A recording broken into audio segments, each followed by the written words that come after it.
start off with the great white hope, Caitlyn Clark, who has debuted in the WNBA and turned out to not to be such a great white player. So, Chris? I think she has, I take the opposite view on this. I think Caitlyn has done a tremendous job, but for people who expected her to come in and, basketball is team sport. So, she hasn't won a game yet, as far as I know. I think they just won one. They just won one? They just won one. Okay. Yeah. So normally the problem is that you can't expect one player to come in and really change the face of that particular team because it is a team sport. However, I do believe you got to give this girl a whole lot of credit for, the things that she's brought to the women's NBA. I never wanted to watch a women's NBA, okay? I just wasn't interested. But at the same time, when you look at what has happened with them, they were flying commercial airlines. Now they got charters. Their pay may have been increased. There's a lot of stuff that's happening. Go ahead. I see you smiling. No, I still ain't watching it. I still ain't watching the WNBA, but no.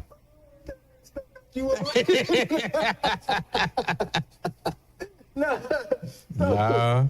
but she of course she's a young lady, phenomenal WNBA player. But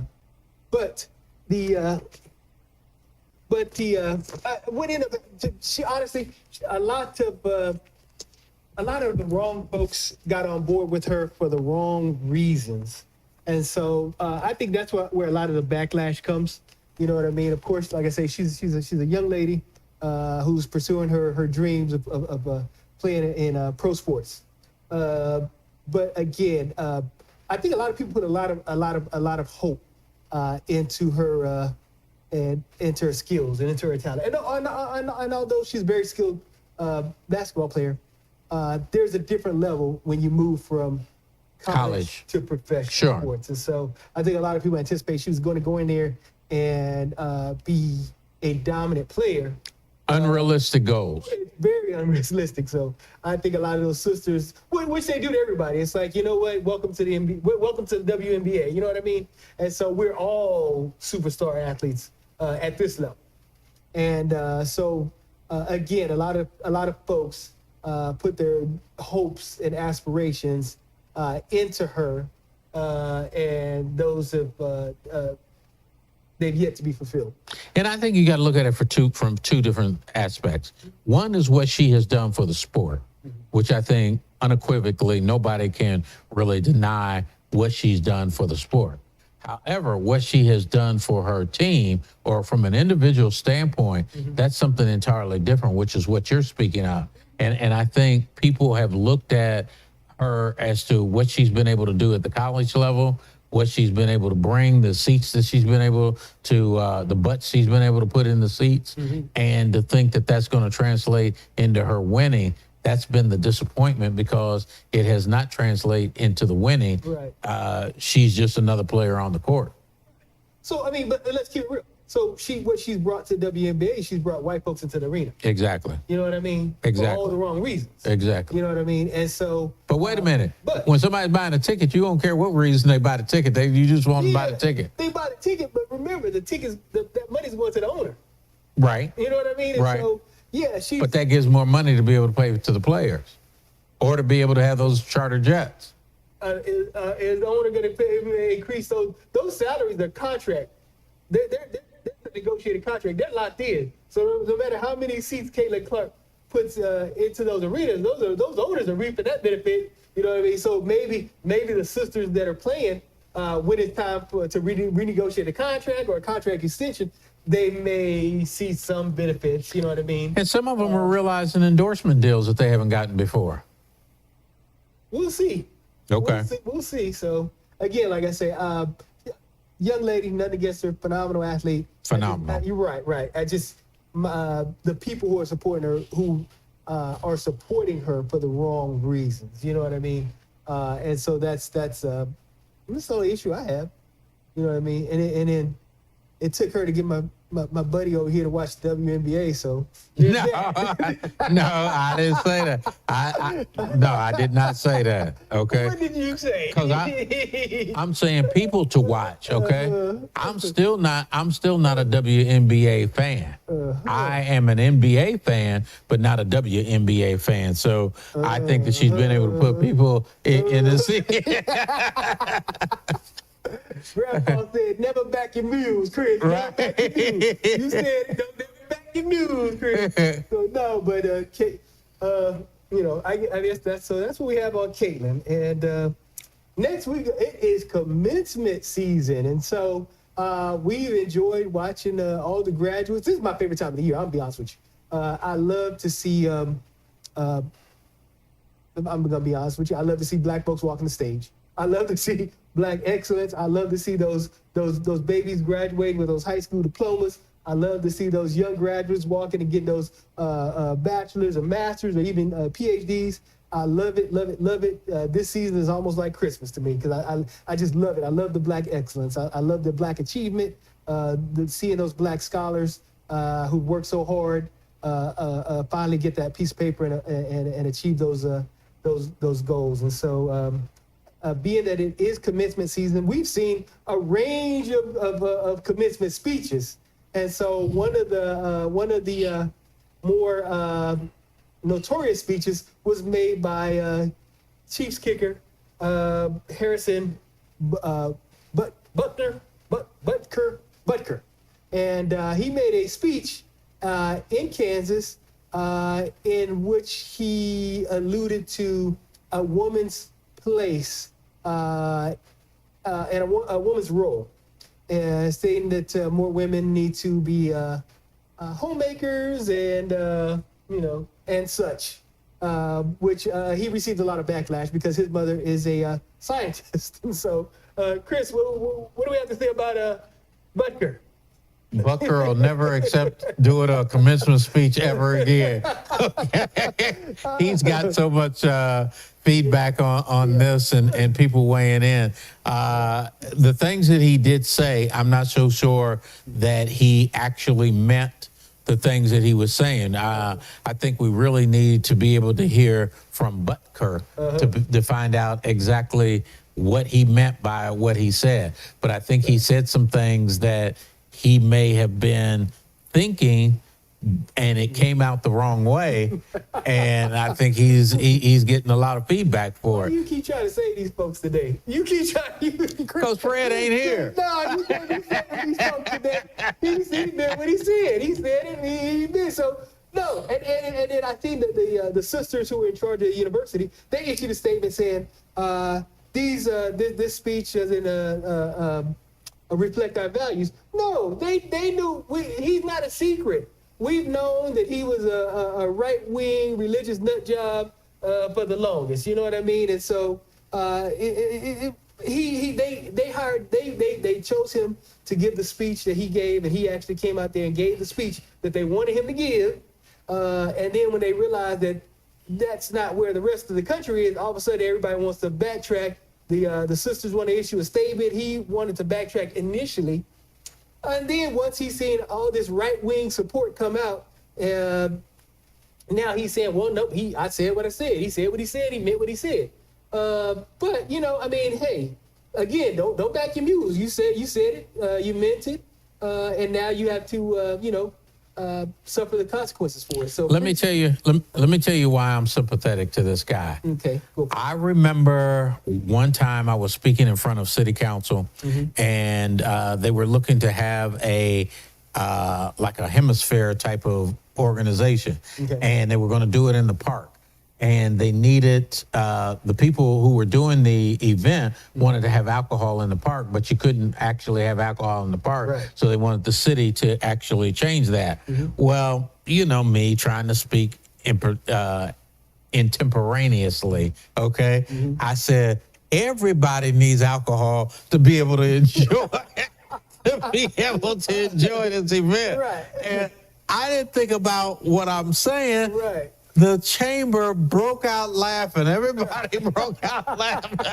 They laughed so much they had to take a recess. Right. Okay. So I felt about this small at that particular time. Hey, you know what? You said it. You said it. You know, you meant it. Everybody needs alcohol to be able to enjoy this event.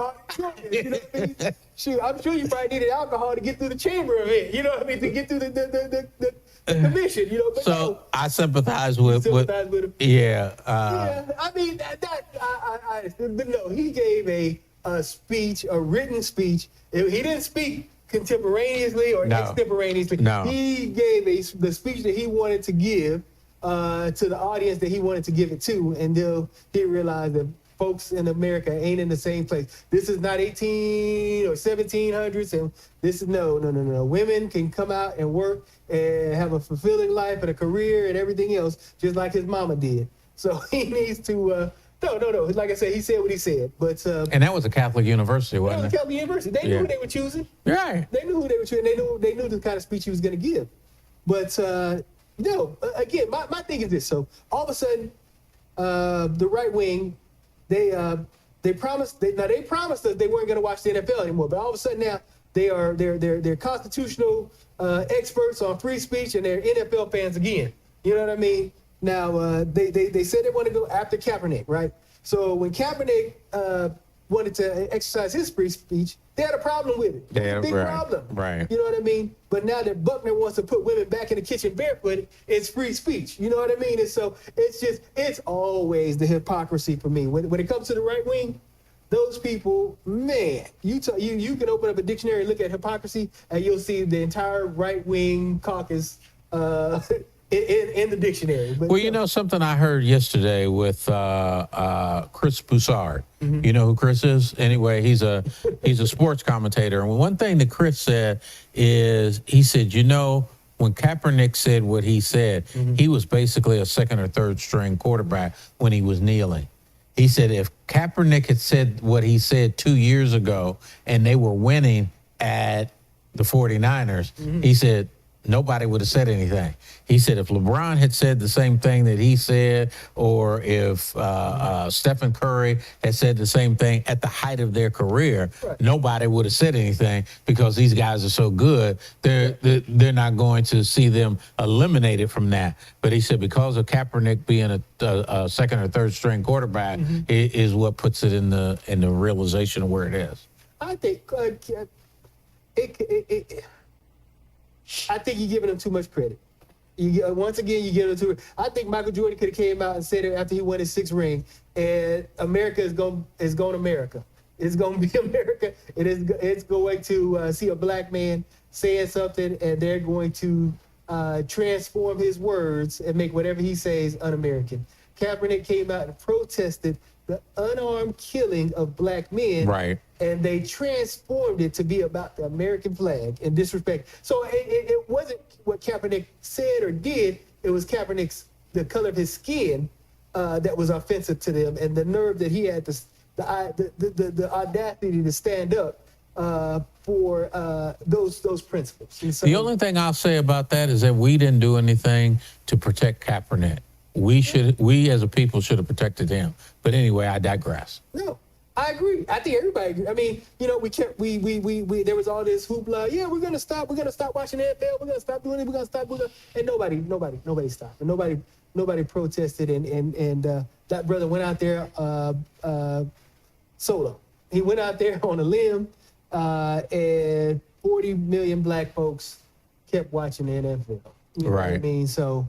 And again, the onus is on us. It's a lot of times we choose comfort and pleasure instead of choosing principle, and that's why they keep doing what they're doing to us. That's why DEI is going and affirmative action is going, and the challenge to Black history is strong. Again, because of our unity and our ability to stand together and take principled stances. But that's Let me say this. I want to speak into the camera and say this. I want to say, we need a leader. We need a leader, Black America. We need to find somebody and have a leader. Well, Barack Obama says we the ones we've been waiting on. We who? We We, all of us. Well, yeah. Well, All of it, collectively, all of us. we ain't done nothing. That's our problem. We can lead ourselves. Okay. We can come together and lead whatever move. But again, so in the spirit of commencement season, there was a speech given by a Dr. Daniel Black. But before we talk about Dr. Black's momentous speech, we want to contrast the Clark Atlanta speech with the Morehouse speech. And there he goes. President Joe Biden gave a speech at Morehouse. Wow, to have the president come and speak at your commencement is, of course, a great, it's a great honor. Sure. And privilege. Nobody would turn that down. You can't turn it down. Yeah. Yeah, what? No, I mean, no, you know. If the president wants to come, you cannot say no. I understand that. Okay. I understand that. So it's always a great honor to have the president come and speak Correct. at your university. Now, with that being said, having the president come and speak, it's up to the president to deliver the correct speech at a historically Black college and university. He can make a campaign speech anywhere. And so the problem with the president's speech at Morehouse is that a lot of the feedback from the graduates was that it was a campaign speech about him and not a speech about us. And it wasn't an inspirational speech about us going forward. It wasn't a speech about our accomplishments. It wasn't a congratulatory speech. It was a campaign speech, right? Okay, let me say this. Okay. When you have the president who comes, the president, yeah, he's got speechwriters, but he only knows to say what he says, okay? Right. And you cannot really negate what the president says. However, when you come to a Black university and you give a speech, you can't expect Pee Wee Herman to be your person who's going to give the speech, and then you don't like really what he says. But who is the director? Who is his communications director? Don't know. Karine Jean-Pierre, right? She's Right. the White House communications. Right. Okay. But You she tell ain't me- a speechwriter. You telling me that sister don't look at that speech? She's in charge of any kind of communications, presidential communications, any kind of communications that's officially coming out of that White House, out of that president's mouth. I know she got to have her eyes on it. You know what I mean? Okay. So my thing is this: he's surrounded by enough sisters. He could have called Campbell over there. She ain't doing nothing. She ain't been doing that for the last three and a half years. Call her over there and say, hey, man, look at this speech for me. What you think about this speech? So you know what I mean? But they didn't know what was coming with Dr. Black. I know, but what I'm saying is, come on, man. He got enough people around him to say, to check that speech and say, hey, man, I'm giving this speech to Morehouse.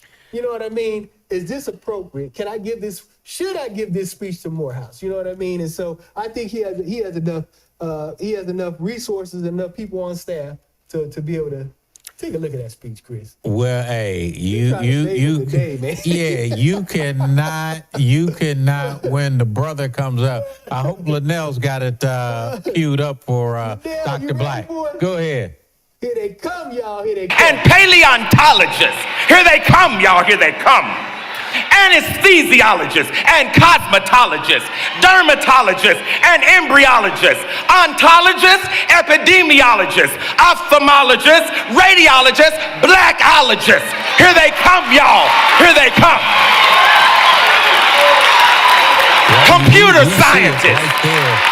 Mechanical engineers, nurses, architects, radio, television, film producers, economists, accountants, marketing executives, chemists, business analysts. Here they come, y'all, here they come. Musicians, mathematicians, astronauts, philosophers, pharmacists, dentists, historians, speech therapists, HR specialists, painters, dancers, actors, janitors, street sweepers, post office workers, plumbers, electricians, paramedics, bakers, construction workers, hairdressers, insurance agents, librarians, veterinarians. With Dr. Black's speech is that people were saying that is the greatest HBCU speech ever. And my problem is that is not the greatest HBCU speech ever. That is the greatest commencement speech, period. You know what I mean? And not just HBCU, not just Black university, period. I have never heard a commencement speech so appropriate, so powerful, so inspirational, so motivational. I mean, it was. I was standing up like I was graduating. I was a graduate of Clark Atlanta that day when I heard that speech. I mean, that speech, man, was everything. No question about it. It was an excellent speech. But, you know, I shouldn't say I hate to admit it, but man, that brother, man, when you put a brother doing a speech like that, man, that's like coming down the basketball court, man, behind your back, you know, over your head, and then doing a dunk or whatever. You know, it's all of that. It's all of that. You know what? Honestly, man, it had to be one of us. It takes one of us to get that kind of speech. You know what I mean? Because that was a speech from somebody who had spent decades in a Black church. So now let me say, as we wrap up, to go back, there ain't nothing that Biden could have came up with, okay? Let's go top that, okay? No, there's nothing he could have came up with, but he could have spoke to. He could definitely spoke to Black graduates. He still would have been in this segment, okay? it wasn't good enough. No, I understand that, but he could have spoke to those Black graduates. I mean, nobody's gonna speak like that. Nobody's gonna speak like Dr. Black, but he could have still gave a very inspirational and appropriate message to the university that he was speaking at. Well, before we close down, can you tell the people how to follow us and to get in touch with us if they want to? You know how website? Well, not so much to, you know, how to look at BVNN. Yeah. Go to Black Video Network. You can find the contemporary Black voices. Hit the like and subscribe button, and that way you can keep in touch with us. Stay in touch with our videos. Definitely leave a comment and reach out. And you want to anything close? No, I just want to say we look forward to hearing from you. Please go to YouTube and look for BVNN. See what's going on. As Caleb said, hit the bell so that you can know when we have a new segment coming up. And we'd love to hear your comments. And my closing is I'm going to borrow from Dr. Black and Kendrick Lamar. There are a lot of Black shows out there, but they not like us. There are a lot of Black newspapers out there, but they not like us. So make sure you pick up a copy of Black Life Texas, because those other newspapers are not like us. Peace.